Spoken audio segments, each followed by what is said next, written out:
is here.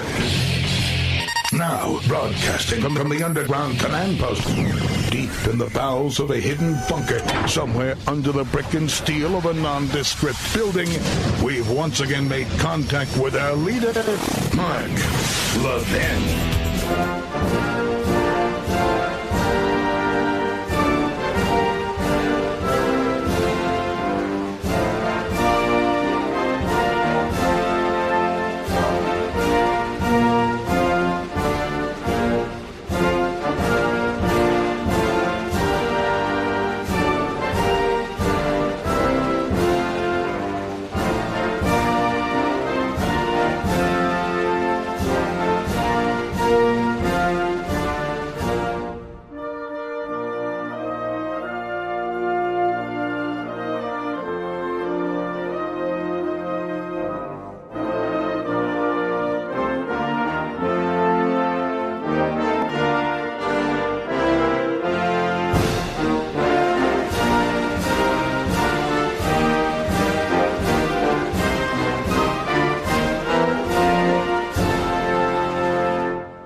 Well, America, this is what happens.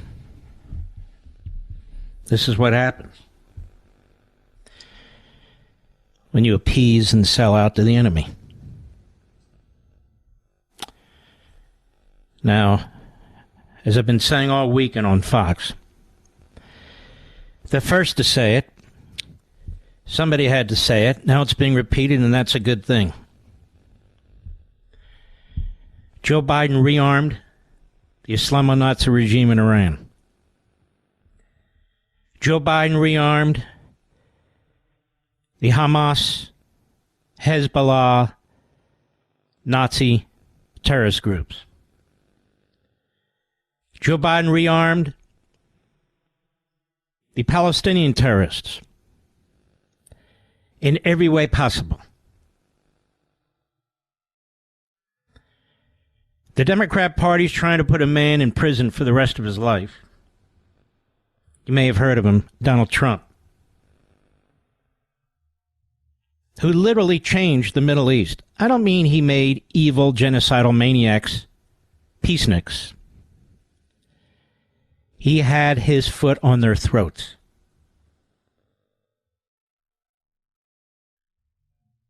He killed Soleimani, the head of the Iranian Republican Guard. He killed the head of ISIS. He cut off the Palestinians because they wouldn't give up terrorism. And he said, we're not going to use one American cent, which they can claim as for refugees, in order to build up their terror operation. He cut them off.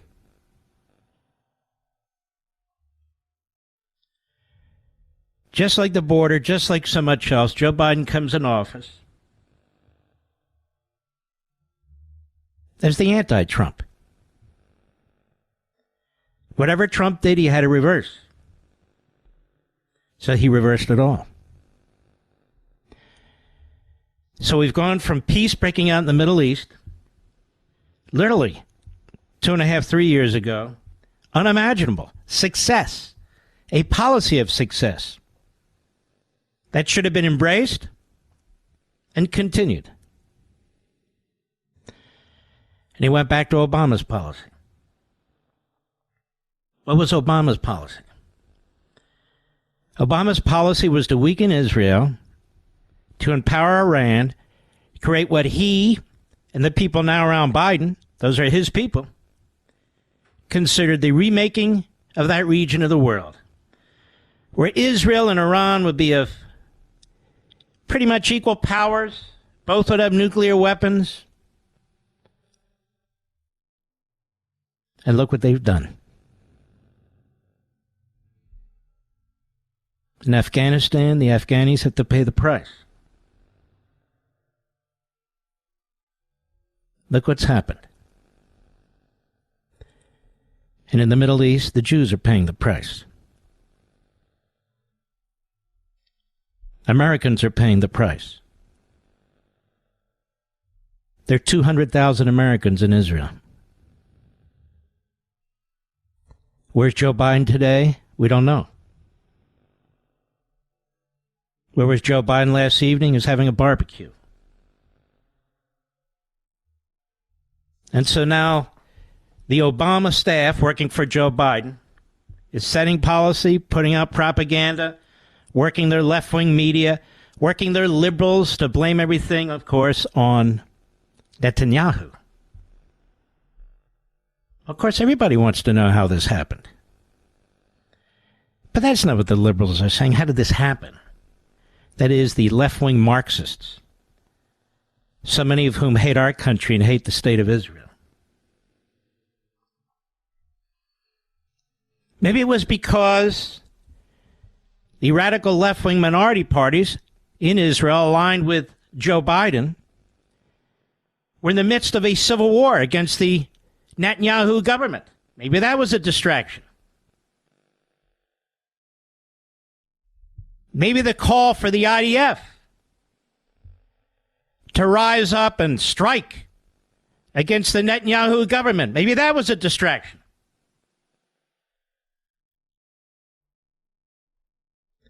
Maybe the endless effort by Joe Biden to undermine Netanyahu's authority. He'd have everybody and anybody over at the White House, president of Costa Rica, doesn't matter. But he treated Netanyahu like a dog.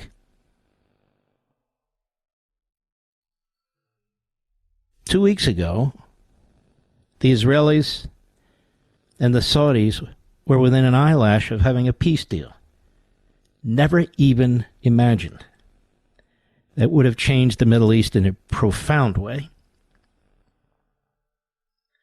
But Biden and 20 Democrat senators, including the most radical among them, said no. Not unless they concede a significant amount of land to the Palestinians. So he held it up, Biden. Netanyahu said, no, I don't think we're going to do that. We have a problem. You might have heard of it. It's called the Gaza Strip. No, you're going to concede land. So Biden was already in the midst. You haven't heard any of this today. It's amazing. Already in the midst of sabotaging what would have been an incredible deal between Saudi Arabia and Israel. He and his party.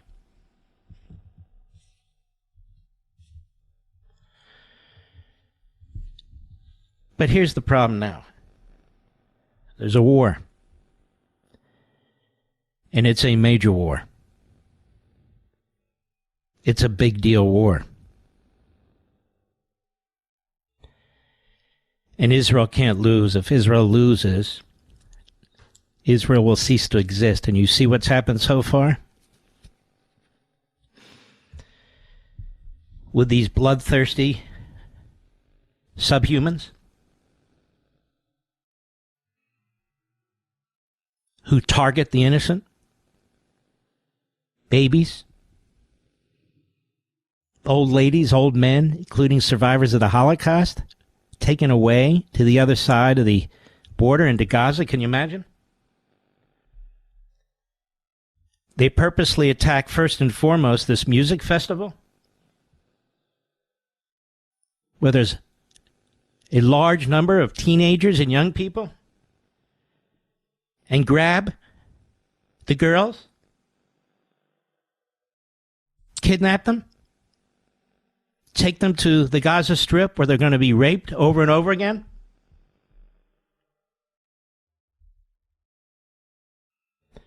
Decapitating IDF soldiers they capture. And let me tell you something. Most of the IDF soldiers are civilians who spent a year, 2, 3 in the military there. They're very young. 17, 18, 19, 20, 21. They're very young.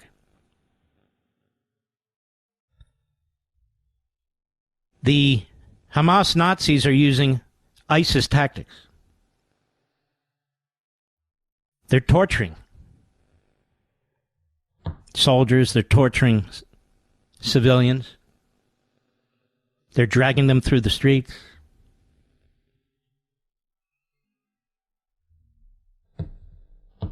They're putting babies in cages. I have posted relentlessly on my social sites, so you can see what's taking place and also what has taken place in the recent past.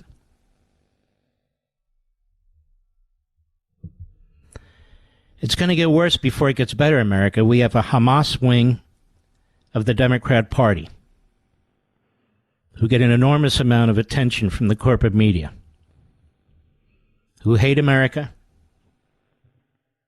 who hate our military, who hate our law enforcement, who hate our founding, who hate the Jews, and not just in Israel, Jews, period.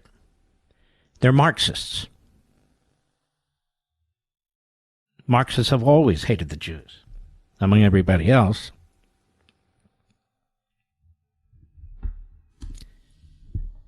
Tell me, who are the Jew haters among the Republicans in Congress? There aren't any. How about Republicans in the Senate? There aren't any. Joe Biden has always been of two minds when it comes to Israel, but he's always of two minds, even though he doesn't have one. He's never been a great supporter, but he's never really made it a big issue. And so he, and the Obama reprobates he surrounds himself with, I want you to remember Blinken was Deputy Secretary of State under Obama. This guy Sherman, another Obama guy. They're all Obama people. Obama was, and is, in my view, an anti-Semite. Interfered with the Israeli election, much as Biden's interfered with the Israeli election. As far as I know, as of right now, Obama hasn't even put out a statement. Hasn't even put out a statement. Oh, half hour ago. 2.5 days later, what did it say? We ought to come together, show restraint, see if we can de-escalate. Something like that, Rich? Pretty much. Because that's the party line now in the Hamas wing of the Democrat Party. What has the Democrat Party done to put down its hate America, Hamas, anti-Semitic wing of the party? Not a damn thing. Has Schumer condemned them? No. Has Hakeem Jeffries condemned them? No. Did Nancy Pelosi condemn them? No. Now, some Jewish Democrats in the House and others more sympathetic to Israel have said things, but the leadership of the Democrat Party has said nothing.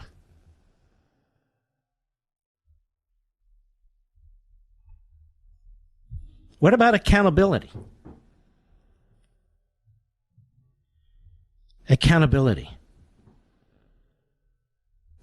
As I said right out of the box when I was on Saturday on Fox, this $6 billion issued, not only is the Biden administration lying and trying to get people confused and the media regurgitating what he was saying, I had to put an end to that. And you can see now people are standing up to this.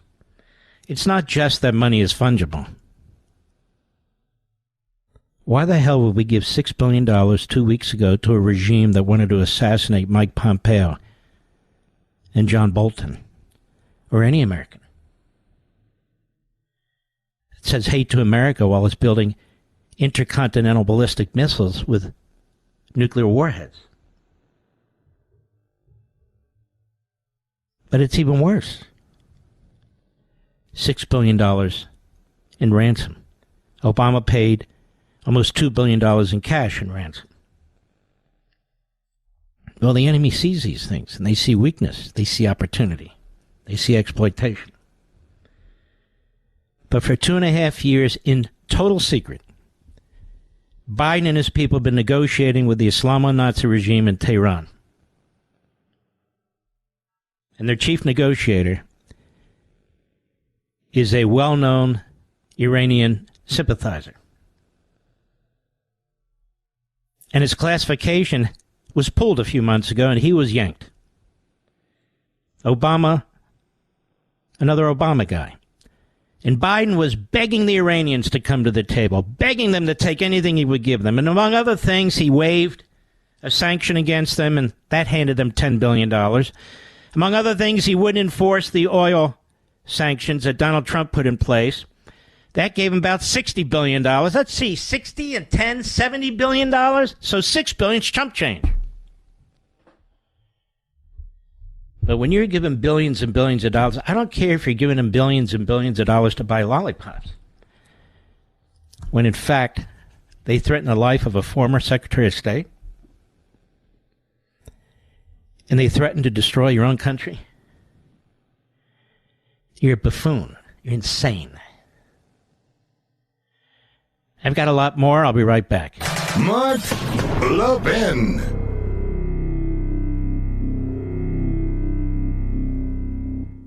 Have you been waiting to buy gold as an investment? Lots of commercials out there, but who can you really trust? I didn't want to make a bad investment, but didn't want to miss the boat either. Sound familiar? Fortunately, I've got great news. If you have an IRA or 401k and want to buy physical gold to diversify your investment, eliminate fear and uncertainty from the process, get the new Gold IRA Company Integrity Checklist. It helps you evaluate and choose the best gold IRA company. To get your free IRA Company Integrity Checklist today, text Levin to 68592. That's Levin to 68592. Now, I trust Augusta Precious Metals and invested myself. Use this checklist to choose the best gold IRA company for yourself and see if you agree. To get your free Gold IRA Company Integrity Checklist today, text Levin to 68592. Again, text Levin to 68592. Text date and message rates may apply. Performance varies. Consult your financial professionals before making investment decisions and get risk disclosures at AugustaPreciousMetals.com. So,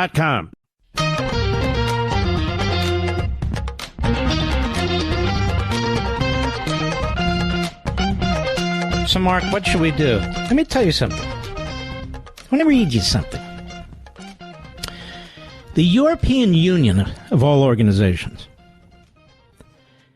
today announced it is freezing millions of dollars of funds to the Palestinian authorities after terror and brutality enacted by Hamas. It would be freezing the supply of hundreds of millions of euros in aid for Palestinian authorities after Hamas's attacks on Israel over the weekend. Austria and Germany were among the countries that have voiced approval of the recent measures by the EU. Oliver Verheugen, EU Commissioner, expressed the EU strongly supports Israel in the conflict, adding the small country has the right to defend itself and so forth. The European Union is freezing the supply of hundreds of millions of euros to the Palestinian authorities, whether it's the Palestinian Authority or Hamas. What are we doing? Nothing. $6 billion. Well, if it's in this independent account with Qatar, freeze it. Why don't they announce crushing new sanctions against Iran, rather than sabotaging the sanctions that Trump put there in the first place? 3 easy steps right there, right off the top. I'll be right back. Have you been waiting to buy gold as an investment? Lots of commercials out there, but who can you really trust? I didn't want to make a bad investment, but didn't want to miss the boat either. Sound familiar? Fortunately, I've got great news. If you have an IRA or 401k and want to buy physical gold to diversify your investment, eliminate fear and uncertainty from the process, get the new Gold IRA Company Integrity Checklist. It helps you evaluate and choose the best gold IRA company. To get your free IRA Company Integrity Checklist today, text Levin to 68592. That's Levin to 68592. Now, I trust Augusta Precious Metals and invested myself. Use this checklist to choose the best gold IRA company for yourself and see if you agree. To get your free Gold IRA Company Integrity Checklist today, text Levin to 68592. Again, text Levin to 68592. Text date and message rates may apply. Performance varies. Consult your financial professionals before making investment decisions and get risk disclosures at AugustaPreciousMetals.com. Mark Levin, the thunder on the right. Call in now, 877-381-3811. So as I sit here, America, the European Union has backtracked. It's not going to cut off funds to the Palestinians. Now, who got to them? Who do you think got to them? Oh, and Biden's going to speak tomorrow evening. You see how they have to be pressured to do everything? We have a good friend on the program here, General Keith Kellogg, co-chairman of America's First Policy Institute. You know, General, if I wanted to help destroy Israel, I would fund the Iranians to tens of billions of dollars. I would fund the Palestinians to $1 billion or $2 billion. I would undermine their current government there. I would insist when they're negotiating with Saudi Arabia for peace that unless they give major land concessions to the Palestinians, the United States won't support it. In other words, General, I would do everything that the Biden administration has done to reverse what Trump did and go even beyond that. Where am I wrong? Because you missed one. And the one that you missed is this administration is pursuing a policy of accommodation with Iran. Obama did it with Biden as his vice president. They're doing it now. They're basically looking the other way. They're giving Iran money. And the real state sponsors terrorism in that region are the Iranians. You know, when this occurred on Saturday, and there's videos of Iranian members of parliament chanting, "Death to Israel, death to America." Why in God's green earth are they even talking to the Iranians? They're the real thugs behind these people. And I give this is an existential threat for Israel. And we should support them to the fullest degree possible. And we should tell them quite clearly, we will support you unequivocally and make clear to Iran and its proxies that any escalation will be viewed as a threat to American allied interests. And we will act accordingly. Full stop, right there. And what would happen, General, if the Jewish people were destroyed in the Middle East and the Iranians got their nuclear weapons? What would happen? Would that be an existential threat to the United States? I think it would be. Oh, absolutely. And look, I think they're as close as you can get to a nuclear breakout. They, the Iranians, are with a weapon, and it's almost you look at this administration, and I really mean it, Mark. And you look at everything they've done to drive these enemies together into one group, with the Iranians supporting the Russians, and the Russians work with the North Koreans and the Chinese. You look at brokerage of a deal in the backyard that America's always considered their backyard, where the Saudis and the Iranians made a deal which was conducted by the Chinese. I mean, this is insane. I mean, if we're not asking for major trouble, it's right here. And, you just get really, really concerned about what you see, how this administration is handling it. And then today, to take a holiday, take a day off, not address what's happening. Oh, I'm going to address them tomorrow night. It's because they're forced into it. Because everybody's saying, wait a second, you're supposed to be the leader of the free world, and you're missing in action. Mark, I'm telling you, I can't believe that people don't see this. General, what do you think of television networks and cable networks that come to the defense of the Hamas Nazis and blame Israel? That is, they have guests on, they have hosts on. I mean, basically they're Nazis. Yeah. Look at what they've been doing to the people in Israel. Look how they're targeting babies and killing all these people. They're doing, the ISIS redo and so forth. Don't you scratch your head sometimes and wonder, how is it possible that so many in the American corporate media take the side of the enemy? Yeah, Mark, this is one of those times I'm really glad that people have, video on their telephones, because what these terrorists are doing when they're filming what they're actually doing is being put on Twitter, X, formerly Twitter. I think that's great, because it's great in the sense people get to see really what everybody's talking about, on the beheading of Israeli soldiers, on the killing of women in their cars, on the killing of women at a festival, and men and women and children being harmed, children being put in cages. I'm sorry, this is beyond the pale. There was a war that was fought and ended in 1945, and we said, look, there was a moral imperative. We're never going to let this happen again. This is exactly what you saw, what happened, what we saw with the Nazis in World War II. And for people not to put that moral equivalence together is just not, it's beyond stupid. And I think we need to call them out, and we need to put a lot of pressure on everybody. And people keep talking about it. Show those videos and say, where am I wrong? Show me where I'm wrong. because they can't. And so here we are now, and they've been getting questions all day. Well, what should we do? What should we do?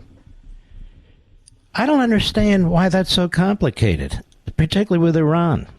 Why aren't we putting crushing sanctions on them, enforcing them, bankrupting them, telling the rest of the world any efforts at a black market to assist that country will be met with force. We will confront you on the seas and in the air, wherever you are.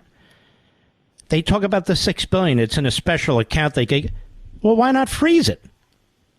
And why aren't we freezing all the money going to the Palestinians? In other words, why don't we get back to what Trump did in spades and enforce it? And the answer is because Biden's not going to do that, and Obama wouldn't want to do it either, right? Yeah, well, look, I remember, and so do you, Mark, when the Trump administration cut off funds to the Palestinian Authority for its pay-to-slave fund, giving monetary rewards to families of suicide bombers, and that means Hamas, Hezbollah, and also Iran. And we used force to basically convey our message when needed to do so. This administration won't do it. This whole group that you see there, when they talk about bringing adults into the room, they're not adults, and they're basically selling Israel down the river. And they're talking about all they want, and they're going to have to back it. They're going to have to back the only real ally that we've got in the Middle East, the only democratic ally, with Israel. And the fact that we're not doing that as hard as we can is a huge mistake. I think sending the carrier battle group is a good idea, not because of the airplanes. It's because there's over 400 Tomahawk land attack missiles in that. And if something really does break out, there's an ability to use those. But you got to have the will to do that. And I'm not sure this president does, or this administration does either. And that's the fact that we see. It's actually what you see. The scenes were horrific, and they haven't done anything. I mean, look, Obama came out today to say something. It's taken a while for Biden to even go on television, and I'm just stunned that more things haven't been said. People should have been on the first day. People have been standing up and saying, this is wrong, this will not stand, this will not happen. Obama just tweeted this almost 3 days in. All Americans should be horrified and outraged by the brazen terrorist attacks on Israel and the slaughter of innocent civilians. Why did that take him 3 days? He goes on. We grieve for those who died, pray for the safe return of those who've been held hostage, and stand squarely alongside our ally Israel as it dismantles Hamas. And we support Israel's right to defend itself against terror. We must keep striving for a just and lasting peace for Israelis and Palestinians alike. That last sentence is amazing to me. If the Palestinians don't want a just and lasting peace, why are we striving to help them?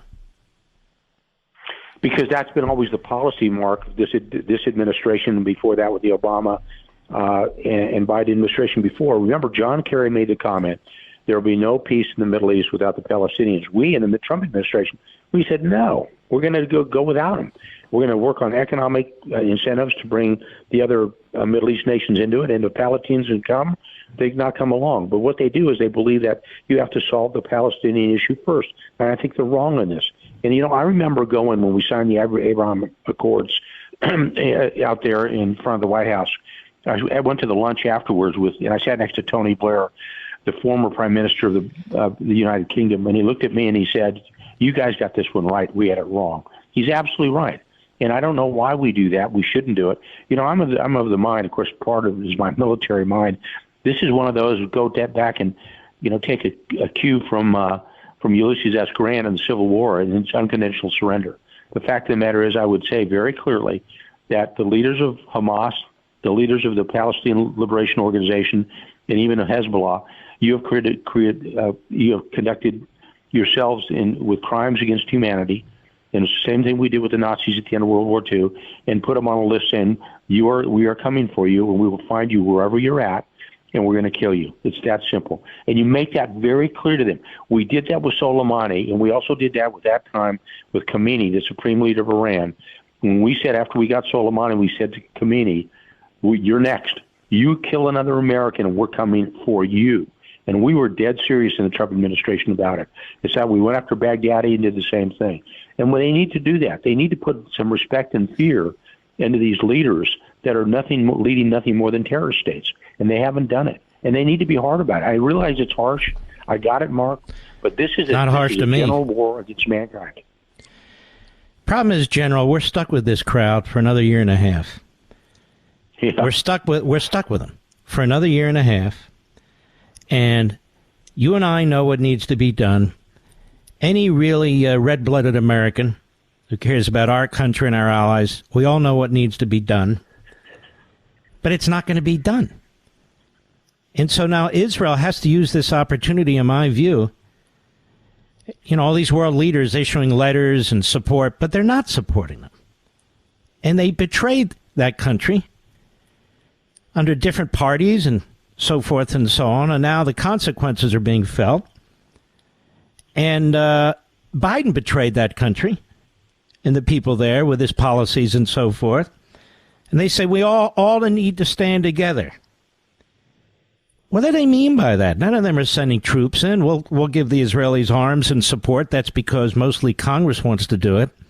And Biden will follow through, I suppose, in some ways. But the fact of the matter is, talk is cheap. And now the Jewish people there, literally, what's happened to their families, their kids, and so on. I mean, the number is now way over 1,000, which is an enormous number for a country that has 7 million Jews. So great, they're putting out their statement. It's like this Obama statement. This statement took him 3 days to put out because he wanted to be very careful. They looked at every word. They looked at every syllable. Rather than these bastards are the enemy, we should wipe them out and do everything humanly possible to help the Israelis, right? No, you're exactly right. I mean, this is actually unconstrained warfare, and they must treat it that way. It's a terrorist organization. And it's clear it's not going to be solved with negotiations. And apparently, I read something today that Hamas said, "Well, let's have some peace discussions." I said, yeah. My attitude would be a simple answer, no. And I would go for this unconditional surrender and just completely eliminate the organization. But I'll tell you, Mark, I really mean this. You have to go after leadership. This is one of those you say to the leaders, "We're coming after you. I don't care where you are. I don't care if you're hiding a box in the refrigerator. We're going to come find you." And make sure they understand it and follow through with that. You know, that's happened before, and we need to do it again. This was a crime against humanity. And for people not to understand that, then they don't understand the moral imperative of never again. There are parallels in behavior. We're seeing it now, and we need to stop it. Full stop right now. And President Trump took out the top, terrorist in Iran. Remind everybody, what happened to Yamamoto? The great military mind of the Japanese war machine. Remind everybody what we did to him. Well, we shot him down. I mean, we actually, near Bougainville, we actually were able to break through intelligence, find out where he's flying. We put a bunch of P-38 aircraft in the air and shot him out of the sky. And that's the same thing you do, leaders. And nobody, by the way, no, it didn't bother anybody then. It shouldn't bother anybody now. We should understand that if you condone what is actually happening, then you're a clear target. You know, Mark, I remember in September 2019, I visited Auschwitz in Poland with Vice President Pence, and those were the camps that made up the major site of the Nazis' final solution, the extermination of Jews. More than 1 million men, women, and children were murdered. And the visit was really pretty emotional to me. It was devastating. It was a visit that ripped the heart. And I remember after boarding Air Force Two, I told the Vice President, for the first time in my life, I doubt the existence of God.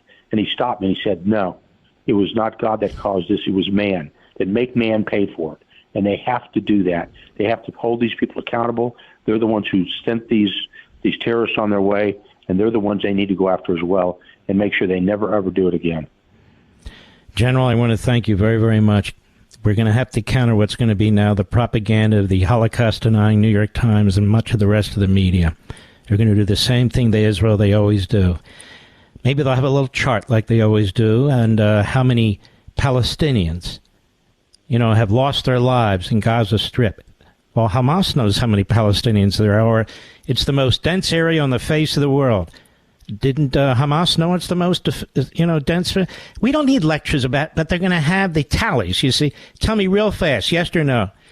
During World War II, did we keep a tally on how many Germans, Italians, and Japanese we were killing during the war?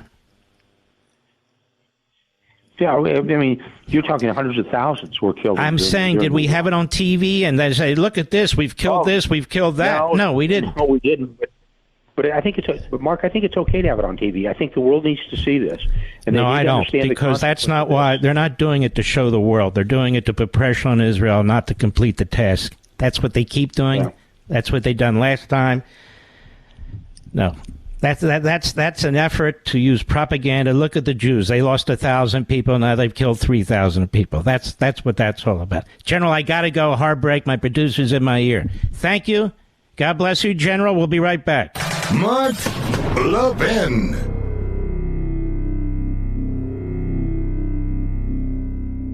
Have you been waiting to buy gold as an investment? Lots of commercials out there, but who can you really trust? I didn't want to make a bad investment, but didn't want to miss the boat either. Sound familiar? Fortunately, I've got great news. If you have an IRA or 401k and want to buy physical gold to diversify your investment, eliminate fear and uncertainty from the process, get the new Gold IRA Company Integrity Checklist. It helps you evaluate and choose the best gold IRA company. To get your free IRA Company Integrity Checklist today, text Levin to 68592. That's Levin to 68592. Now, I trust Augusta Precious Metals and invested myself. Use this checklist to choose the best gold IRA company for yourself and see if you agree. To get your free Gold IRA Company Integrity Checklist today, text Levin to 68592. Again, text Levin to 68592. Text date and message rates may apply. Performance varies. Consult your financial professionals before making investment decisions and get risk disclosures at AugustaPreciousMetals.com.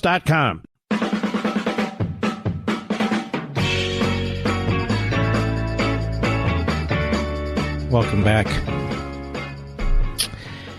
Welcome back, America, as the media start building their wall around the Biden administration and their policies. Mark, why are you playing politics? Let me tell you something. If we don't call a spade, then we can't hold people to account. There's a reason why these Nazis didn't attack the Jews the 4 years in the prior administration, and there's a reason why they did a few days ago. Our policies mightily contributed to this. Our policies mightily funded this.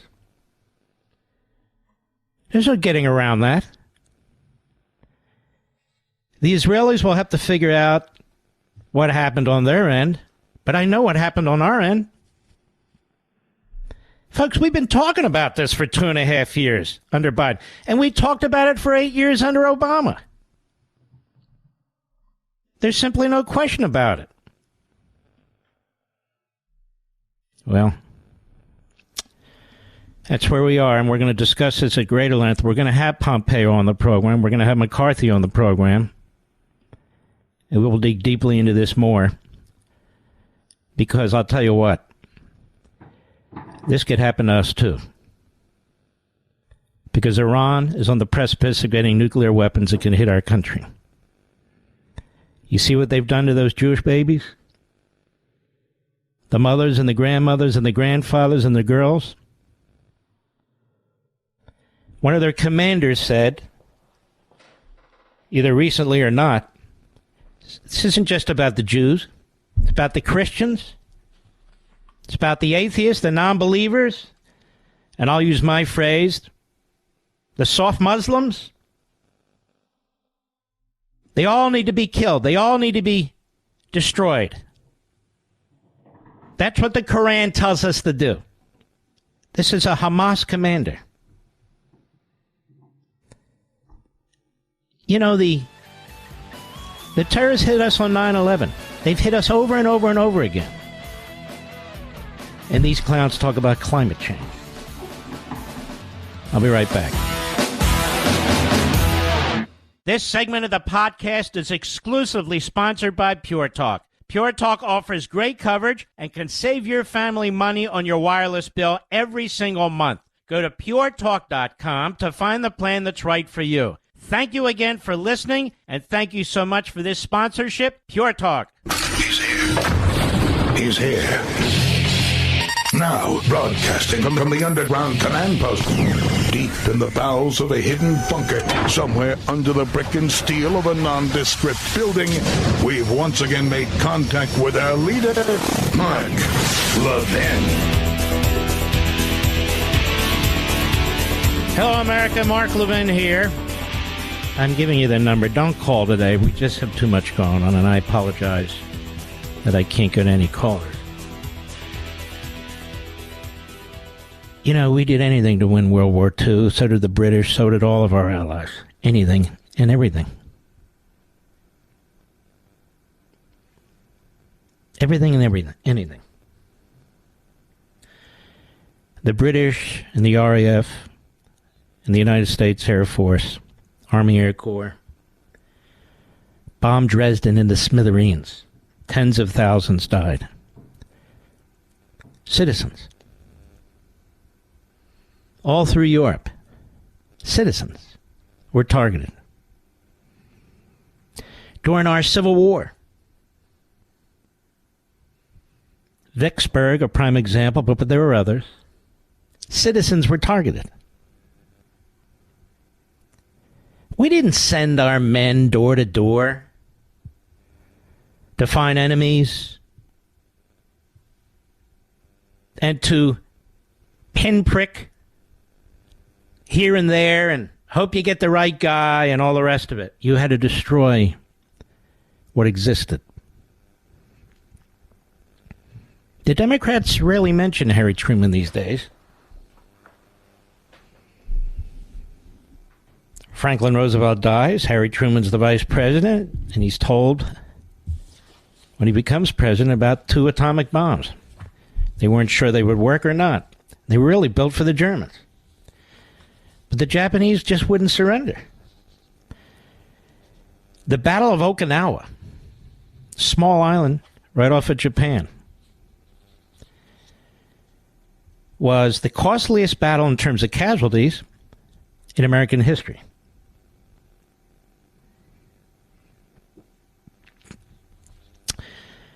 And Truman concluded,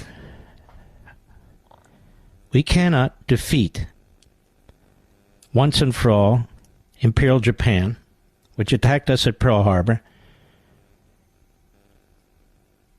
We cannot truly defeat them unless there's an unconditional surrender. He drops 1 bomb on Hiroshima, and they celebrated the fact that it worked.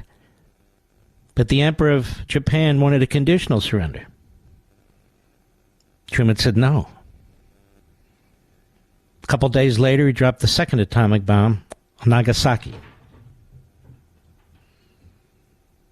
The death toll combined is believed to be about 100,000 citizens. And God knows how many injured and how many other casualties. Truman literally blew 2 cities off the face of the earth. He said, enough is enough. We can't go on anymore.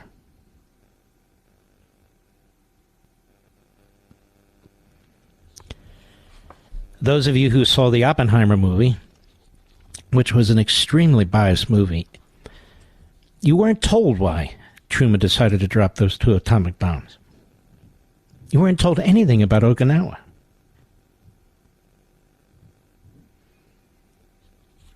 No, I'm not suggesting we drop atomic bombs. I'm not suggesting any of that. I'm making a broader point. Look at how we fought in Iraq. Brave heroes, United States military, trying all we could to avoid citizens. We were even willing to swap the lives of Americans. American citizens who had volunteered to be Marines, to be soldiers, and so forth. We were willing to have them killed and maimed to avoid civilian casualties in Iraq. I'm sorry, I don't agree with that. And ultimately, we lost. Iran controls the government in Iraq now. Iraq's the enemy.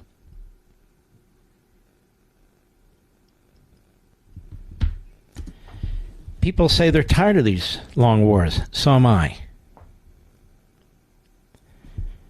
But wars are not always avoidable. Not because of us, but because of evil and the enemy. So you have to fight them the right way. Under all governments in Israel, pretty much, all parties in the majority,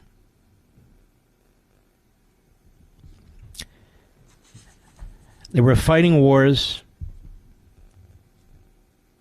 in the Gaza Strip since 2007, when Hamas took it over and never relented. Like we fought in Iraq. It's not a completely accurate example, but it's good enough. The Israelis have sent their tanks into the Gaza Strip before. But always stabbed in the back by our administrations, by the propaganda led by the Holocaust-denying New York Times, and now we have CNN and MSNBC that gives voice and platforms to Hamas supporters, who are also, incidentally, American haters.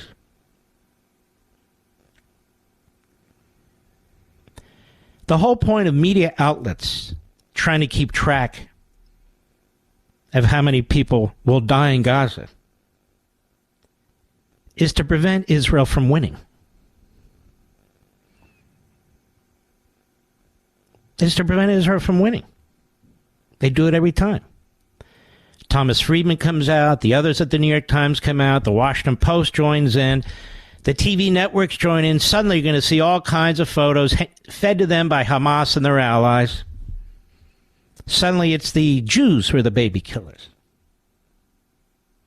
And the Jews are out there to kill women. The moral imperative, though, is this. The Israelis didn't set out to kill anybody.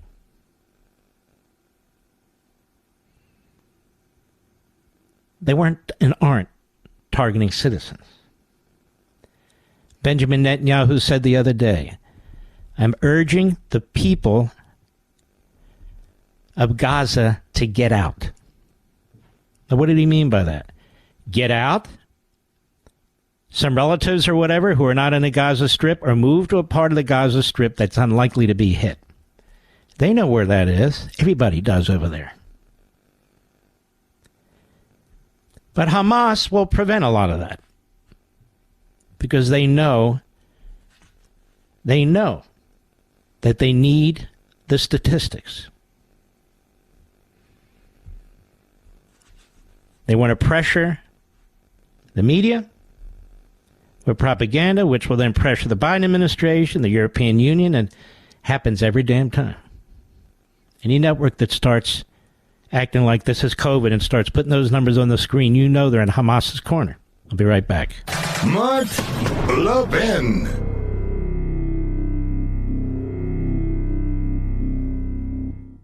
I have to tell you something that speaks to the very core of our values as Americans. About a veteran-owned company on a mission to make a real difference in the lives of our military members. And of course, I'm talking about our great sponsor, Pure Talk. I absolutely love what they're doing. Our veterans gave everything to protect our nation, and Pure Talk understands the sacrifices they've made. Now, they've set an ambitious goal to eliminate $10 million in military debt by Veterans Day. But they can't do it alone. They need your help. When you switch to Pure Talk's lightning-fast 5G network, they'll donate a portion of every new order to this noble cause. And you can make a real difference just by choosing superior cell phone service. And Pure Talk's plans start at just $20 a month, offering unlimited talk, unlimited text, more data, and a mobile hotspot. Just go to puretalk.com/Levin, Levin, and make the switch. Let's rally together, show our unwavering support for our veterans, get the best service at the best price as well. Visit puretalk.com/Levin, puretalk.com/Levin, and switch to Pure Talk today in less than 10 minutes. It's the right move, and it's the American way.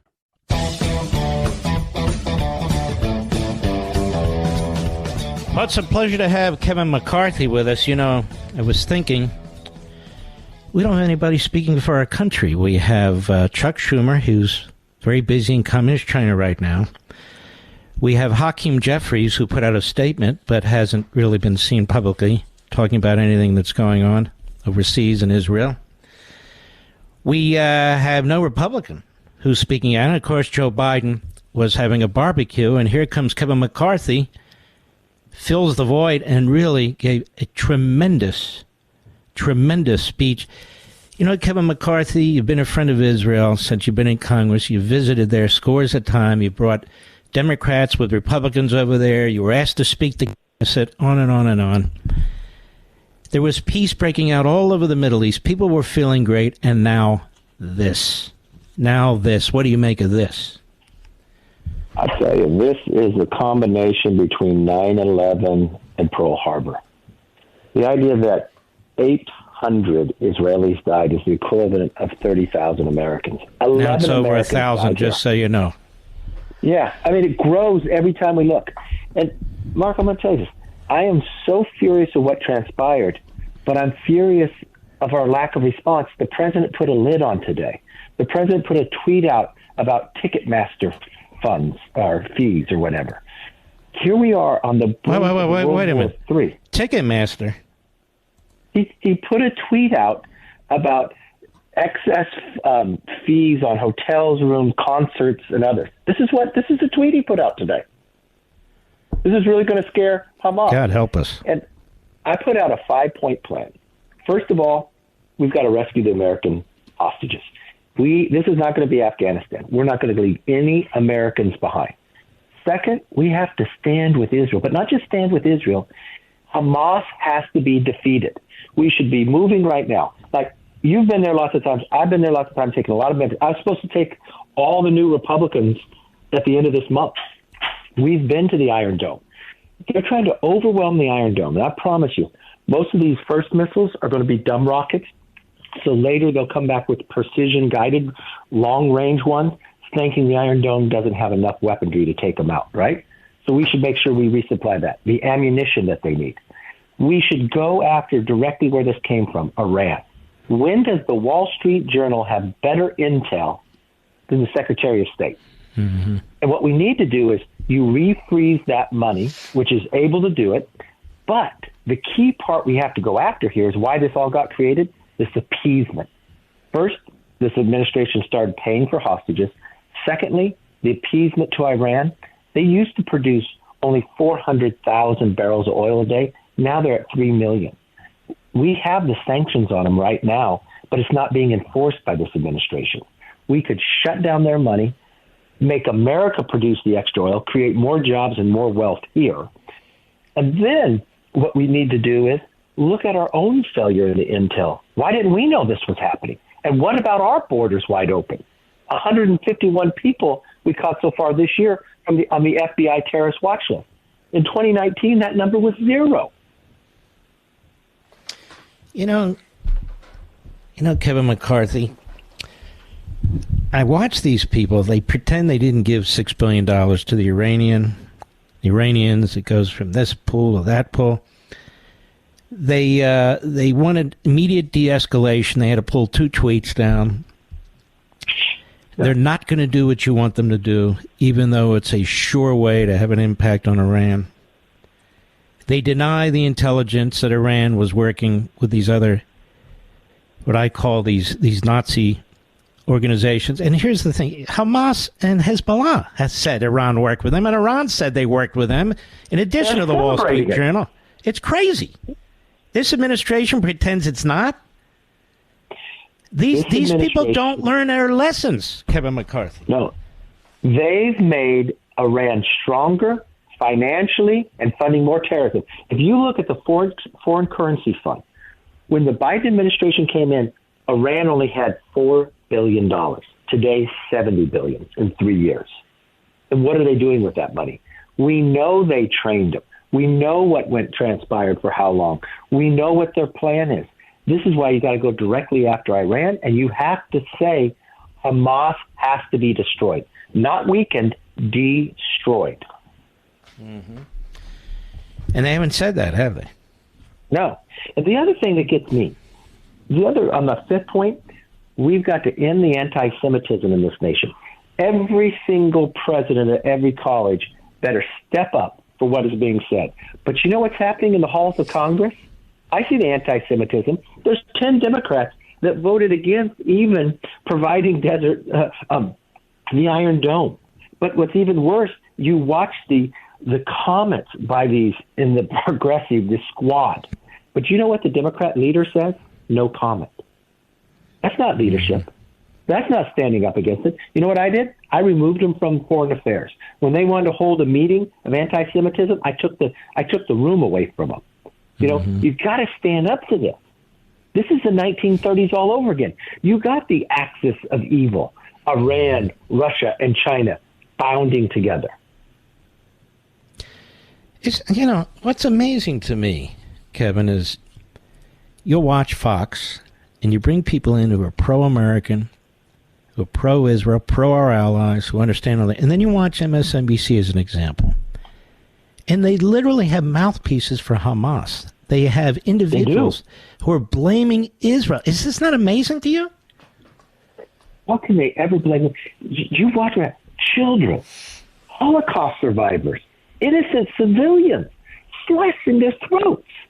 I don't understand why this whole entire world isn't waking up and saying, we've got to destroy Hamas. This is ISIS.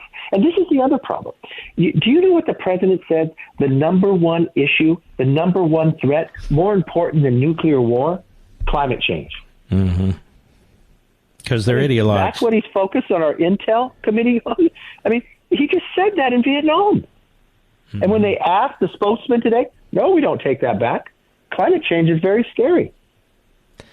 The number one threat. I'll tell you what, the next year and a half is going to be a disaster for all of our allies. Well, you see, Israel's now fighting for its survival.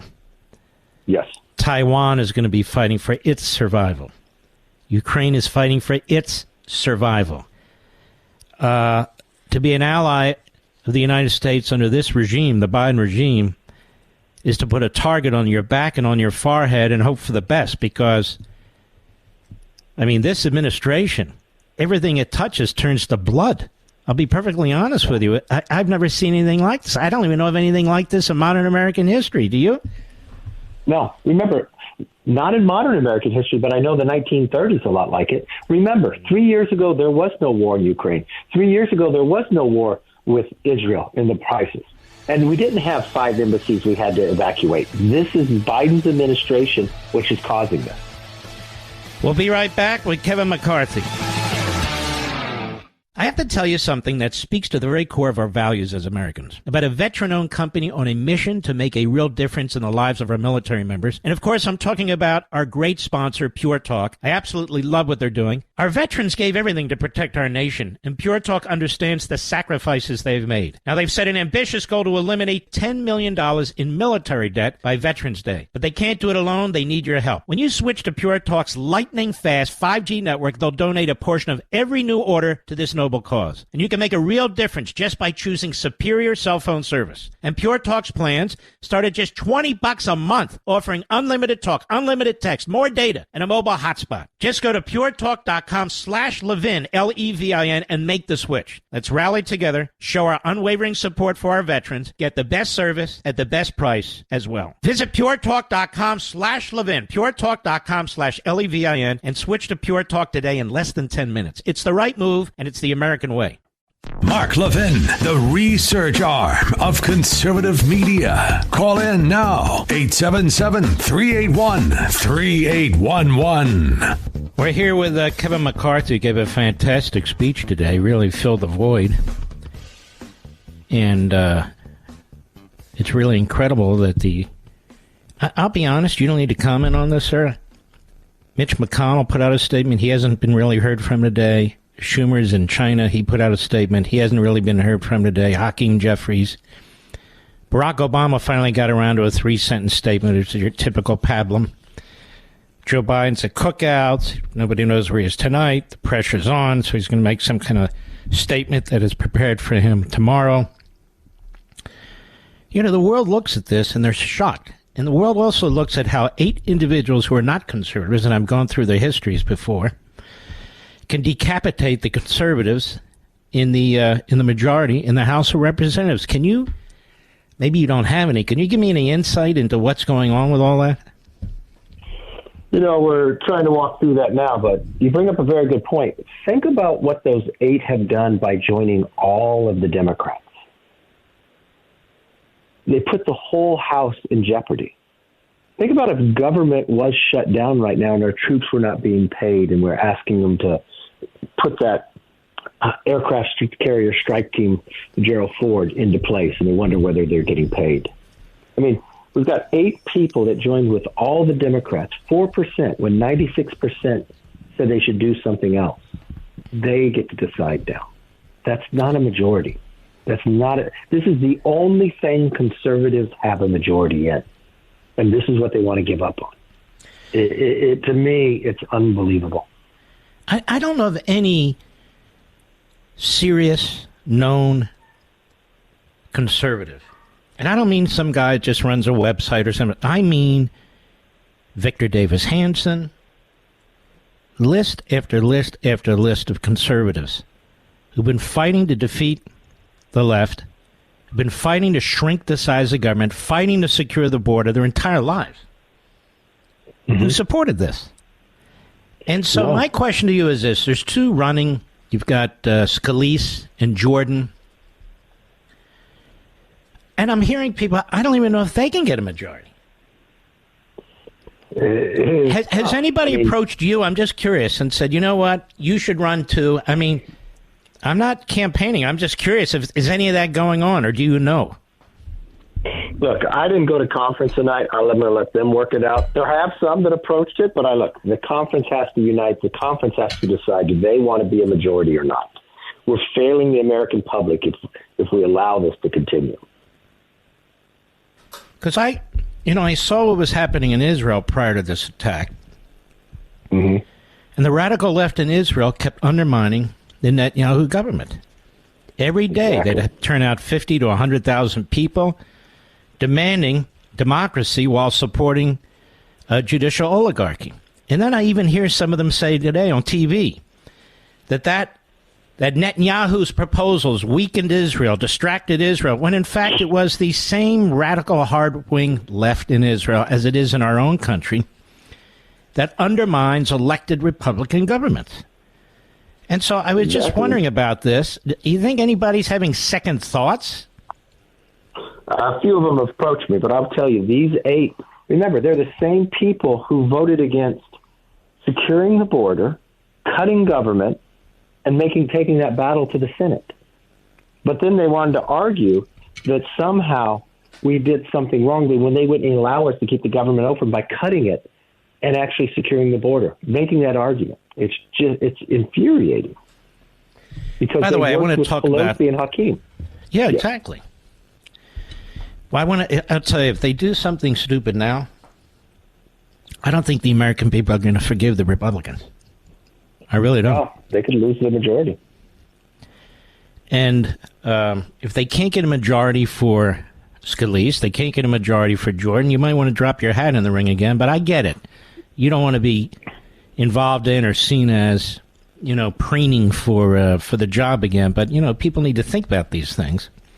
And I hope they do it. My question to you now is this. American intelligence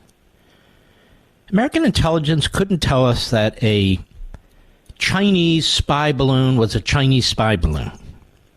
Mm-hmm. They couldn't tell us about 9/11 before 9/11. Okay. They couldn't tell us about what Iran was up to in this latest round of terrorism, but this one being, humongous. Do we have a serious problem in this country with American intelligence? I will tell you, there's a concern I have, but I'm part of Gang of Eight. I am impressed with a lot of things the CIA does. Very impressed with Burns. I'm 100% honest there. But how can they have intelligence when you have a wide open border? 160 different countries coming through. You're catching people on the terrorist watch list, but how many people are you not catching? Who knows if there's a cell sitting inside? That's the part I have no trust with. And then the concern here is this was a long-planned incident. Yes, it happened in Israel, but we should know it's happening as well. So we need to reassess, where are we? Why didn't we know this was going to happen? We pride ourselves with Israel and America knowing these different things going on, and neither of us knew. How could Hamas plan along with Iran, be in Beirut, and how can the Wall Street Journal have it, but the Secretary of State says he sees no proof, and they say it today? Are they telling the truth when they say that? You know, I know everybody's citing the Wall Street Journal, but I have to be honest with you. Hamas said it. Hezbollah said it. Iran said it even before the Wall Street Journal reported it. Yes, they tweeted it. They're bragging about it. It's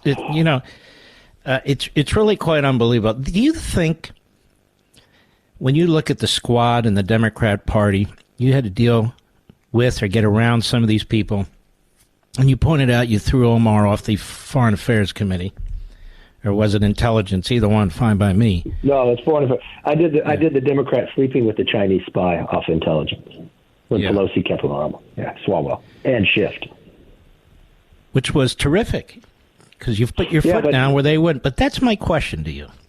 My question is: the Democrat Party has allowed this anti-Semitic, even now pro-Hamas wing of its own party to have influence, to get bigger and bigger. The media can't wait to put AOC on every program, despite her anti-Semitism and so forth and so on.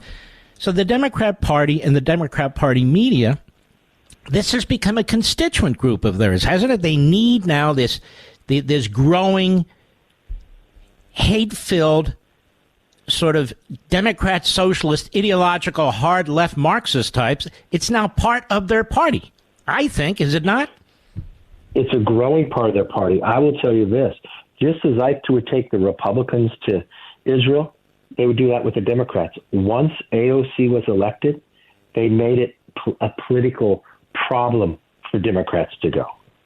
And you watch where they literally voted against providing Iron Dome, which is a defensive ability to knock rockets out of the sky from killing innocent civilians. They voted against it.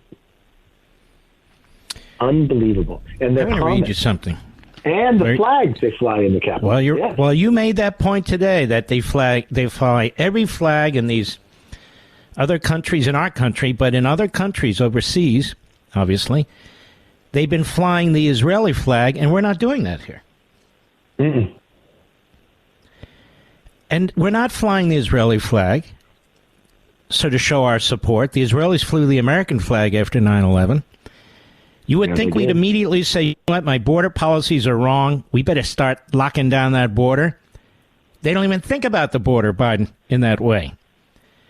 Or, we better really start strengthening our military a little bit. We're getting stretched between all these countries and so.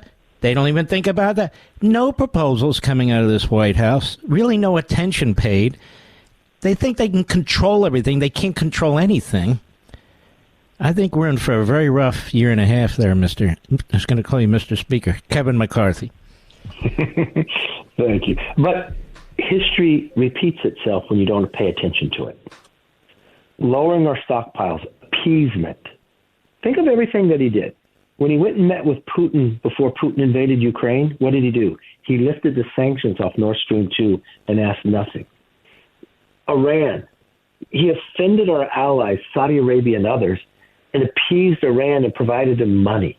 And they just funded terrorism, didn't enforce the sanctions, let them produce more oil. Attacked the producers in America so the price of oil goes higher. What does that say to our Afghanistan? The debacle there, that he personally made those decisions, knowingly left Americans behind. Our allies started thinking they needed to go to China. Didn't know whether we'd be there. And then, when our closest of allies has more of their citizens killed, the most since the Holocaust, he has a barbecue, he puts a lid on it, and he tweets about some fees on a concert ticket. The world is watching for the world leader to act like a leader. And as you just pointed out, his spokes idiot, representing Biden, tells the entire world, after the Israelis go through this slaughter for the last 2 days, and now they're going to have to go to war, and they're going to lose God knows how many patriotic young men and women. That's not the biggest problem we face in the world. Climate change is in the face of terrorism and terrorist states and what they've unleashed. They still say climate change. So again, what do our enemies think of that? They go, oh my God, we attacked our allies. We'll attack them. And they'll still be talking about climate change, no? Exactly. He weakens America, strengthens our enemies, and then wonders why the world is not safe. It is his policies that is causing this. All right, my friend. Well, we wish you well. That was Thank you, my friend. I fantastic appreciate speech you today. greatly. And you too. Thank you. Take care of yourself. You know, I haven't mentioned this in days, ladies and gentlemen, but I'm going to do it now because I really think it's important. This little book I wrote called The Democrat Party Hates America. Now more than ever. Now more than ever. You need to understand at a very substantive and deep level what we're up against in our own country. Why we don't secure our border against possible terrorists. Why we don't support our ally. That is, the Jewish state of Israel. Oh, Mark, we give them... I'm not talking about that. We gave the Iranians $70 billion. We don't give the Israelis $70 billion. In this last check, it's $6 billion. We gave the Palestinians hundreds of millions into the billions of dollars.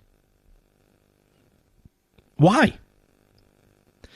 Well, these are things you need to understand. Really understand. The Democrat Party hates America. It is interesting the times we live in. Rachel Maddow's book is shooting way up, I'm told. Another Hate America screed. Cassidy Hutchison's book is shooting way up. Another Hate Trump screed. I just feel sometimes we are in such a dark place. I'll be right back. Mark Levin.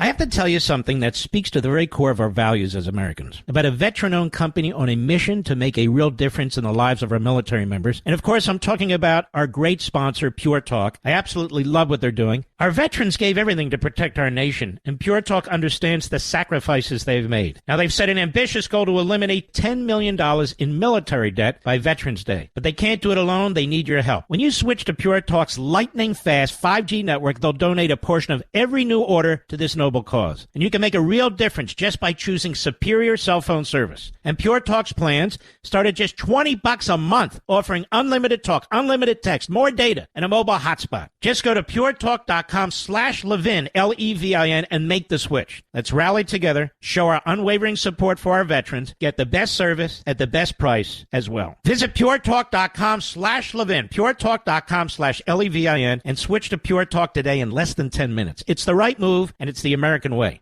Well, I want to know, I want you to learn something about a fellow by the name of Kaveh Afrasibi. This is from the Al Jaminer website, which is fantastic. Biden pardons New York Times writer charged as Iran agent as new influence operation exposed. Wow. By Ira Stoll. Frequent New York Times contributor pardoned by U.S. President Joe Biden after being charged as a paid foreign agent of Iran, says he's planning to return to teaching. The New York Times, which published more than a dozen articles and letters to the editor by him, finally acknowledged the federal criminal charges against him only in the context of a report that he was among 5 Iranians, including in a prison swap in which 5 Americans were freed by Iran and the United States released $6 billion to Iran. The Times article did not mention that Afrasibi's work published in the newspaper, and it inaccurately described the charges against him as being an unregistered lobbyist. See, the New York Times lies all the time, particularly about terrorists and terrorism. Believe it or not, especially about Jews. If you've read on Freedom of the Press, you know what I'm talking about. Biden's full pardon of this Iranian mouthpiece, issued on September 14, includes 4 terms It says he shall not commit any additional crime against the United States, that he waives any claims against the U.S. or its employees, that he waives any claims to funds already seized, and that he shall not accept or otherwise receive any financial benefit, directly or indirectly, in any manner or amount, from a book, movie, publication, and on and on. So violating the conditions could void the pardon, Biden warned. However, even those conditions may not be sufficient to satisfy critics of the prisoner swap, including me. Senator Tom Cotton, for example, wrote to U.S. Secretary of State Anthony Blinken, arguing he should reverse the deal, which encourages Iran to make more hostages and gifts. Wow, that's a radical view. Isn't it? Of course not. Now, this guy was arrested in January 2021. He acknowledged to Al Jazeera that he was paid by the Iranian mission at the UN. He pleaded not guilty, arguing that he was an agent of peace committed to U.S. Okay, got it. Anyway, why would Biden pardon this guy? He's one of the people he sent to Iran with the $6 billion. Now, we're going to have former Secretary of State Mike Pompeo on the program in the next half hour for a short visit. And one of the reasons I wanted to have the former secretary is to ask him this question. Apart from all the lies the Biden administration is feeding to our media and our media regurgitating it, Biden essentially gave $6 billion to a regime that wanted to assassinate you and still wants to assassinate you. How does that make you feel? You realize nobody's asked Mike Pompeo this question. I asked the question, although he wasn't present, of course. I asked the question on one of the Fox appearances over the weekend.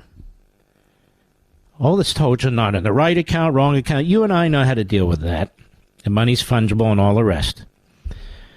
But you can't explain why a president of the United States would give this kind of money to a regime that seeks to murder the former Secretary of State. Isn't it amazing how the corporate media and their left-wing goons just let this stuff slide? I'll be right back.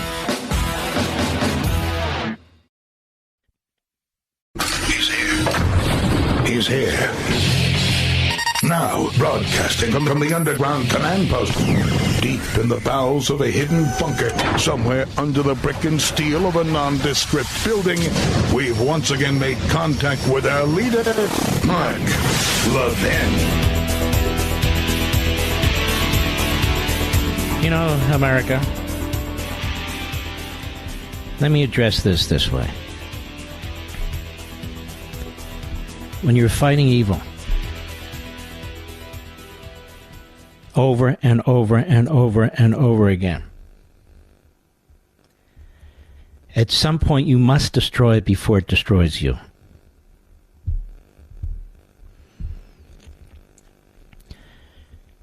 What the Hamas Nazis, what the Palestinian Authority Nazis, the Hezbollah Nazis, and the Iranian Nazis have been doing to Israel goes on and on and on and on.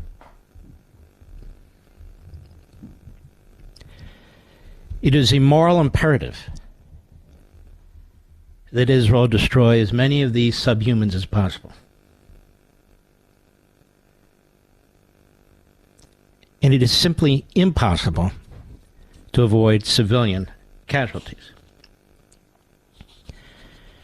But the difference between a human being and a rabid subhuman terrorist is that, number one, you didn't start it. Number two, your goal isn't to blow out all the civilians.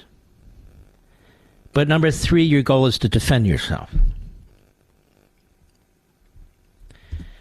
What's left unsaid all the time when the New York Slimes and their ilk, when the Squad and their ilk, and when liberals that I hear on TV and their ilk start to make comparative points about how many of this died, how many of that died. These are not moral people who are making these points. They're utterly immoral people.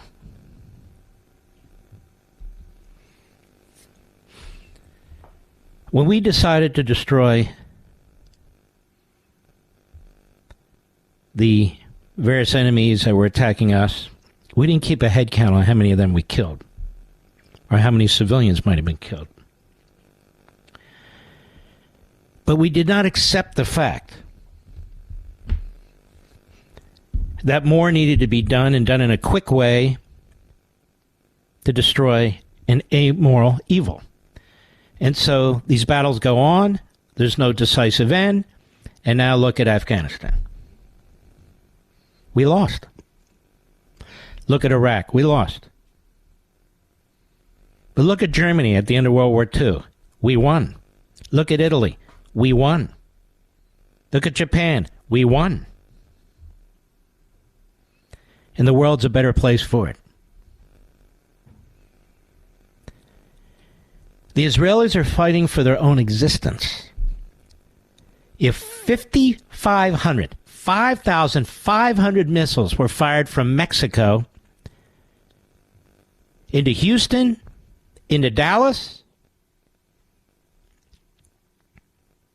into Albuquerque,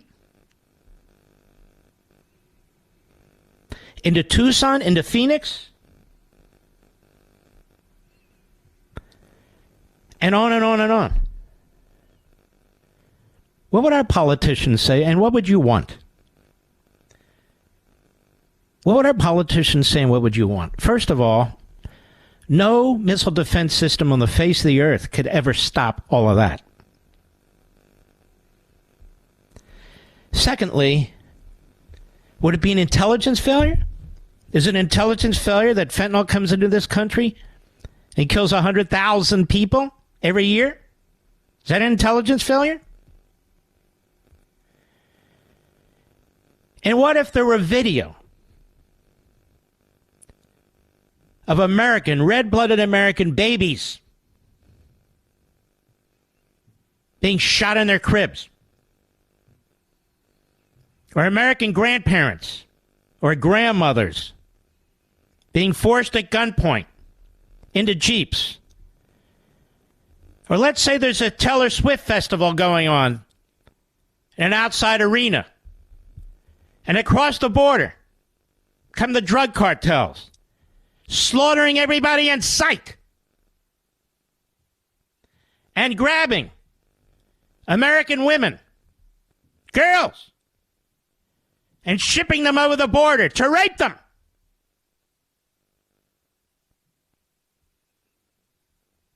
Would we be saying, well, we got to make sure the civilian casualties over there in Mexico, we got to make sure we keep it down, just track down the bad guys? No, we wouldn't. We'd say beat the S out of them, crush them, so they can never do it again. What about the civilians? Well, let them overthrow their own government. Let them blame their own government. We have to worry about our civilians, our grandmothers, our mothers, our babies.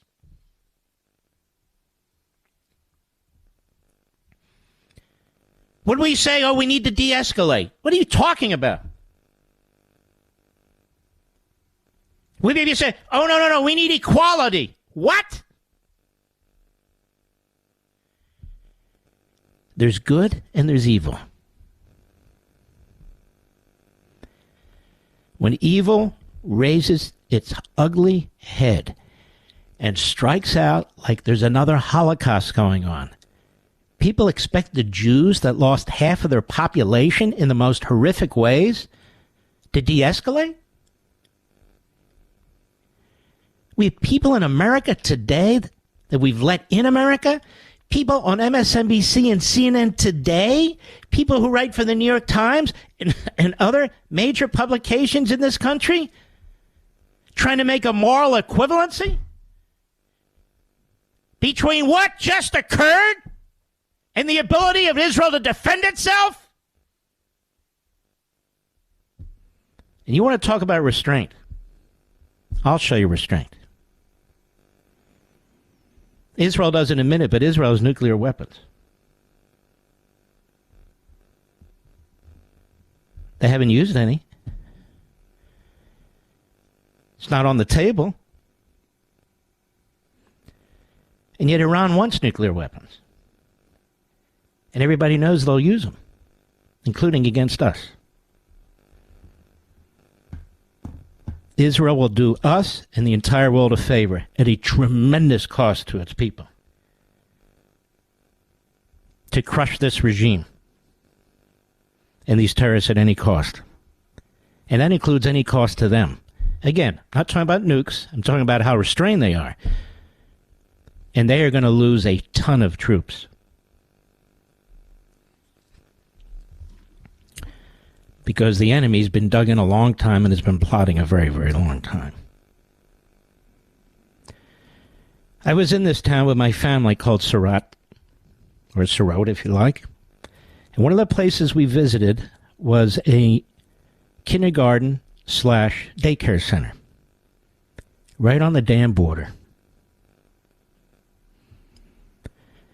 And they had all these mechanisms in place to try and protect the kids there. I guarantee you it was breached. I guarantee you those little kids, if they were there, were slaughtered. And my wife and I made a significant contribution so they could beef up their security there. I wonder what happened to that place. To all the little kids and the teachers. I'll bet they've been slaughtered. I'll be right back. Mark Levin.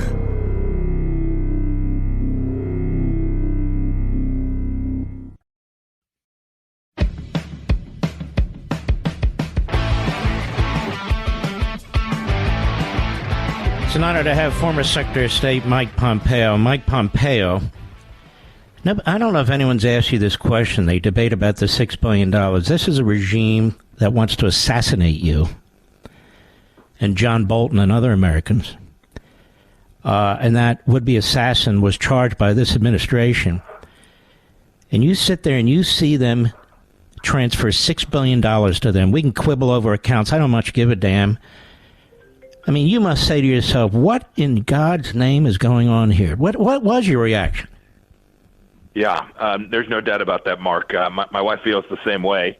And we can see not only have they threatened to assassinate me and Ambassador Bolton, but they've now killed 9 Americans. That's pretty clear. And taken others hostage almost certainly as well. What's going on today in Israel, the Gaza Strip, is clearly Iranian activity. And this administration giving them this wealth, not only the $6 billion, but they're not enforcing the sanctions anymore, Mark. Now they have almost $70 billion in foreign exchange reserves available for the Iranian regime to spend. And when I left office, they had less than 10. That's just indecent, and they have now funded and fueled this terror campaign of these barbaric medieval actors known as Hamas, and the United States has been party to that by underwriting it. You know, Mr. Secretary, I watch, and I've asked a couple of other guests the same thing, some of these other cable networks that have pro-Hamas, I don't know how any way to say it, guests and hosts. And apparently all the horrific news and videos that they're seeing, they still attack and complain about Israel. And these are people who are leftists. These are people, many, who defend the Democrat Party. These are people in the Democrat Party. You and I have been around a little while. We've never seen anything like this before, have we? No, nothing like this before. We're a significant piece, and these aren't just a handful of actors. This is the left center of the Democrat Party, the Democrat Socialists. These are all serious people engaged in the Democratic Party's political process. These aren't wingnuts. They are talking about Hamas as if somehow they've been so mistreated, and that whatever happened to them somehow justifies raping, pillaging, killing 200 people who were just doing nothing more than going to a concert or a party in southern Israel. No, it's unexplainable to me. I was in Dallas this week, and there was a big protest, pro-Palestinian protest. Look, we know this. We know that this is not all of the Palestinian people, but we know that they have permitted their leadership to become terrorists and haven't done a thing about it for an awfully long time. And they have now killed over 1,400 innocence in Israel. People, not just Israelis, but Americans and people from other countries as well. And to see these Democrats saying that and not seeing Chuck Schumer and the other Democrat leaders criticize them, take them on directly, it's just simply indecent, Mark. It really is grotesque. And the defense of Biden I'm seeing by the Democrats and the media, rather than saying, we need to rethink some of this stuff here. And pointing the finger everywhere else. I mean, Mr. Secretary, if 5,500 missiles were shot into the United States from Mexico by the drug cartels, and they come through our open border and they slaughter, it would have to be the equivalent of what, like 40,000 Americans, something like that? And and then grab the women to go on the other side and rape them. Would the American people say, no, we need to be careful here, don't kill that many civilians? Wouldn't we say, okay, time for holy hell? I hope we would. I think most of us would. I'm afraid there's a handful who would say, sort of take the approach of, gosh, America brought it. We've seen the blame America first crowd too often, Mark. No, America would not only be right to say we're going to extract vengeance and we are going to take down this threat, that is, we're going to eliminate this risk, but it would also be the case that if any other country told us, hey, you need to stand down or you need a ceasefire, you need to back off, we'd be rightfully angry and we would ignore them and we would do what we needed to do to protect Americans. You're a man of deep faith, a Christian. You've been in the Middle East over and over and over again. You contributed mightily to peace in the Middle East. And peace was breaking out all over the place. What kind of a politician, what kind of so-called experts, many of them out of the Obama administration, would light a fire to all of this and revert to past course, and even worse? They have a whole theory in the Middle East, I've been reading about it, which is Iran becomes the balance to Israel. When they get nuclear weapons, they shouldn't get them right away, but we need this balance and so forth. And Obama waits and waits and waits and puts out a couple of sentence moronic statement. Shouldn't we politically hold the people accountable who have contributed to this if we can? Mark, we have to.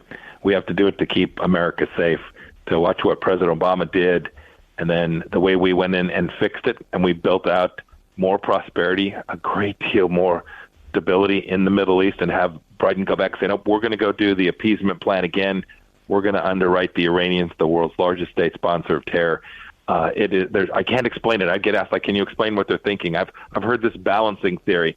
Make no mistake about it. The Iranians don't want to balance a thing. They want to wipe Israel from the face of the earth. They want to continue to slaughter Jews, and they are prepared to do whatever it takes to achieve that end. And our responsibility is to make sure we protect Americans and support the people of Israel as they do the work to protect themselves. It is incomprehensible to me how the Biden administration came in and within days had Iranian espionage folks, people connected to Iran working inside the administration. They funded the Palestinians who were still promising they were going to pay people to kill, to pay to slay, pay people to kill actors inside of Israel. And this was the nation that we decided, no, we want to support them. We want to give them American taxpayer money. It's really dangerous for the United States. This was a big failure of intelligence in Israel. We should be very sure we know what's going on, not only in Israel, but all around the world, including inside the United States today. And let me ask you a personal question. You spent really the highlight of your career successfully bringing peace to the Middle East. You are on the Iranian hit list. I mean, to be taken out.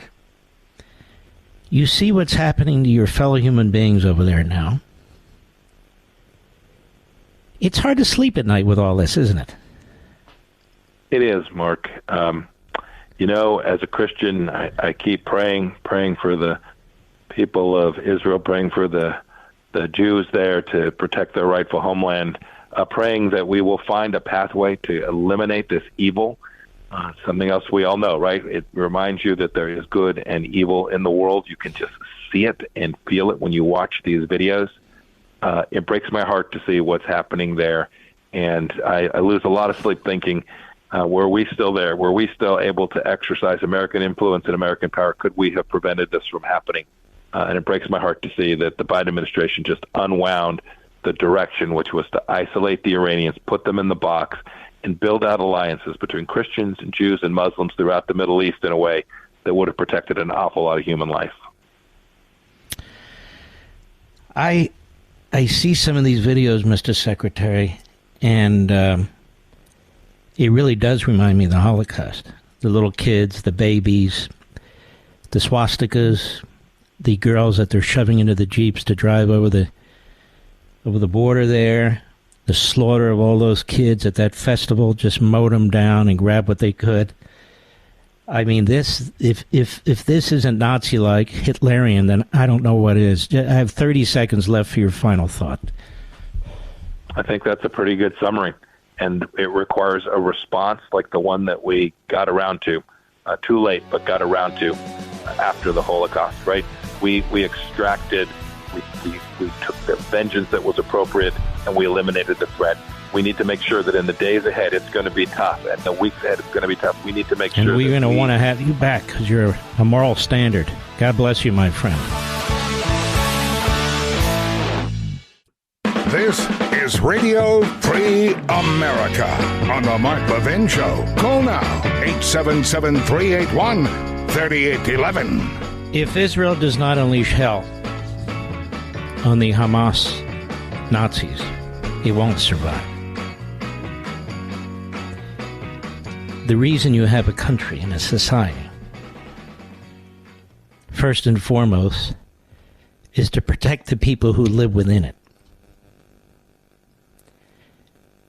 If in the end you can't do that, you won't survive. I don't care if you're the Roman Empire or before that, Athens. You can't survive. And let me ask you a question. If Israel were to do tit for tat and then sue for some kind of negotiation, how would you feel after seeing all those videos? If you hear all these stories, what would you think?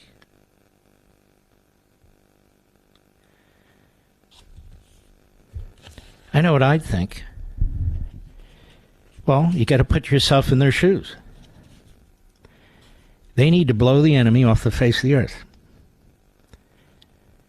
In other words, crush them. And will be enormously expensive in lives for the Israelis, the Jews over there. Because they're going to lose a lot of them. They're way outnumbered. They're surrounded. And they've got an enemy in the north that has 150,000 missiles funded by the Iranian regime that are far more sophisticated and accurate than the missiles Hamas fired.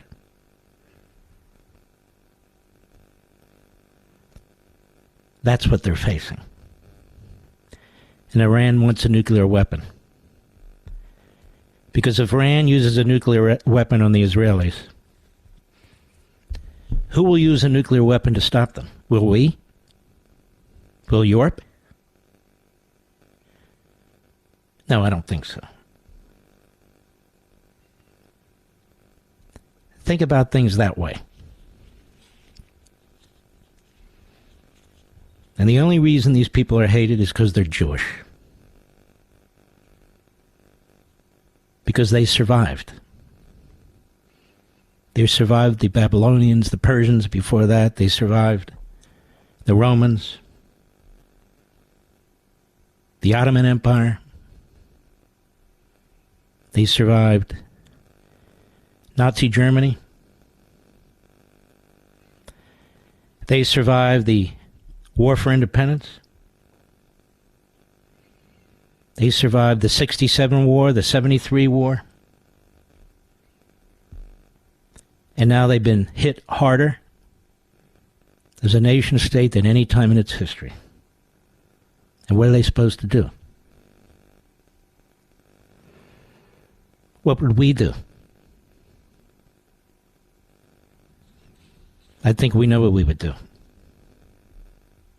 You know, when I saw these videos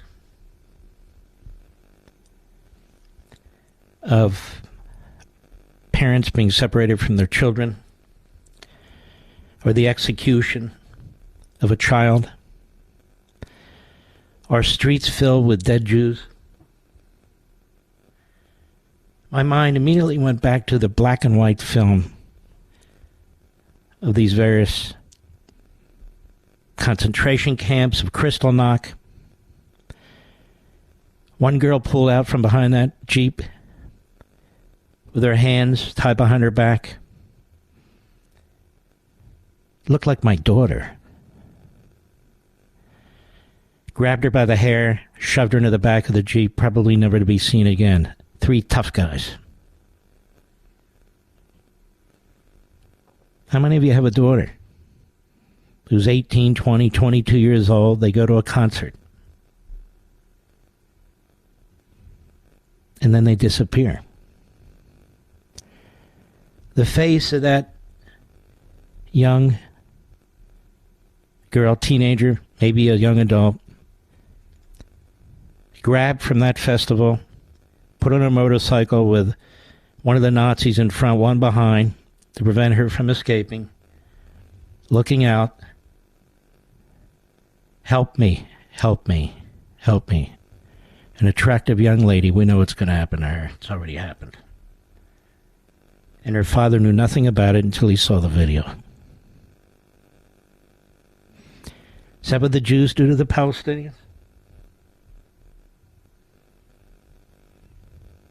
They break into people's homes and execute them in their sleep?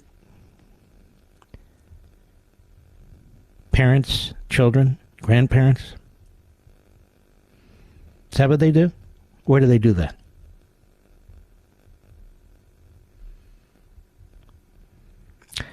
And it was amazing. The Holocaust goes on. The Holocaust wasn't 1 year in length. The Holocaust goes on and on and on. And millions of people die before anybody notices or gives a damn. In our own country, the New York Times, which is extremely hostile to Israel, Thomas Friedman, who is a big advocate for the Palestinians, that corporation spent years censoring the Holocaust, even though it was owned by Jews. Because Franklin Roosevelt, Mr. Iconic Democrat, felt the least amount known by the American people, the better. It really wasn't until 1944 that the American people began to understand what was taking place. You had reporters from Britain and other parts of Europe who couldn't believe the coverage of our media. Couldn't believe it.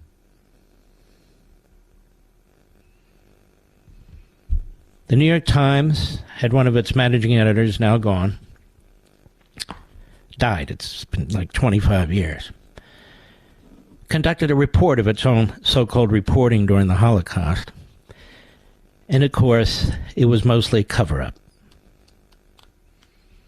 The New York Times correspondent in Berlin was sympathetic to the Third Reich. And in order to remain in Germany during the war, to get those important stories back, in order to cover up the Holocaust, he behaved himself, but he really was sympathetic to it. And yet it'll be the New York Times that people will turn to for all the news that's fit to print. Paper record. Which will lie, which will deceive, which will project, which will censor. New York Times is a corporation. That's all it is. Corporation with a printing press. Its reporters, its editorial board, its managers, editors, owners, they don't have a moral guide. If you're a moral person. And yet that newspaper corporation has survived. Even though it covered up the Holocaust. Now they're going to report on what's going on in Israel. Oh, I can't wait for day 4, 5, 6 when the Israelis really go on the offensive to try and blow out this Nazi-like entity. MSNBC has already showed us ankle. In fact, it showed us more. It showed us their damn ass. They can't bring on enough pro-Hamas mouthpieces. A whole conga line. Hosts, guests. Same corporation that owns MSNBC owns NBC, and of course it's Comcast out of Philadelphia.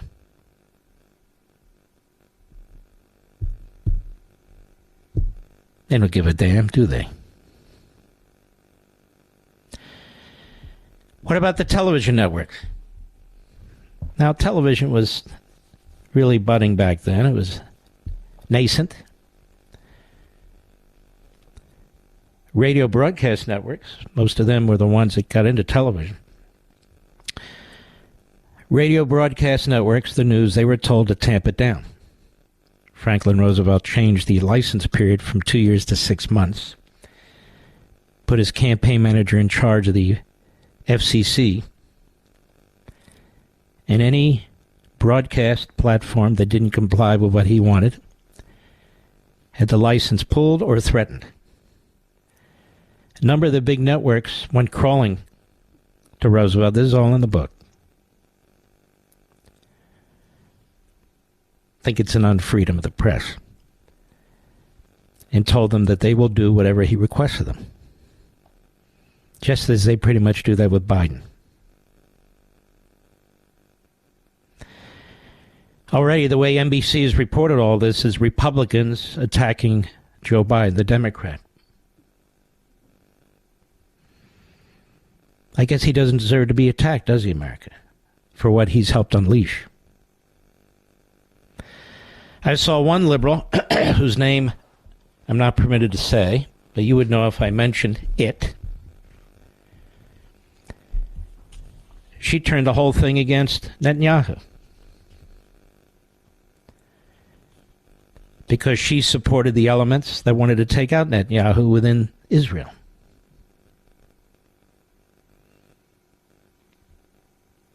So that was a time, you see, to advance that cause.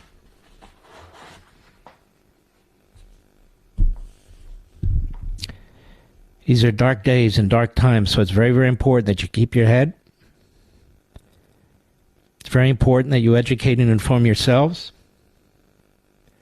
It's very important that you know which propaganda mill to reject completely, which hosts, which guests, wherever they may be, are to be rejected, and that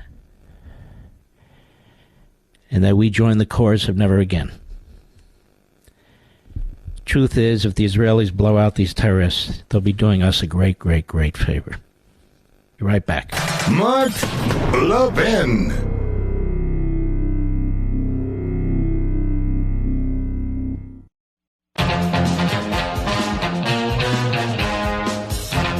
We don't have enough time to play the whole thing, but we have a montage put together by Trumpet Daily of CNN and MSNBC hosts and guests in defense of Hamas. So let's begin. Cut 9, go. And there has been the most aggressive encroachment into the West Bank by this far-right coalition government. This is Andrea Mitchell. So the coalition is far-right. You know, like Nazis. The Jewish coalition. She is a disgrace. What a disgusting buffoon. Go ahead. This mobilization that has been going on for a year and that is reaching critical points, not completely observed by the outside world, frankly. Provocations day after day, time after time. It was nonstop, and it seems like the Netanyahu government is not willing to bring any peace to the region. You believe it's it? Conflicting for me because you have people in there and innocent bystanders that'll be involved in it, but at the same time, it's like, you know, what other choice did they have? Do you condemn what Hamas did inside Israel to Israeli civilians? There are dead, and there are hostages?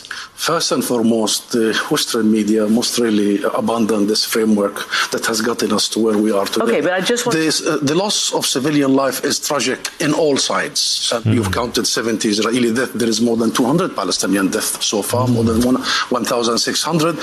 Entire residential compounds are being wiped out. This is a war crime committed by Israel. What is more tragic? There you go. This is a spokesman for the Palestinians, by the way. So don't just tell me it's Hamas, the Palestinian Authority, all these. Go ahead. Or equally tragic is the blindness and the deafness you idiot. Of the world. You terrorist bastard. Shove it. And by that I mean shove it. Take your sword and shove it. And thanks a lot, MSNBC and CNN. You're doing a great job.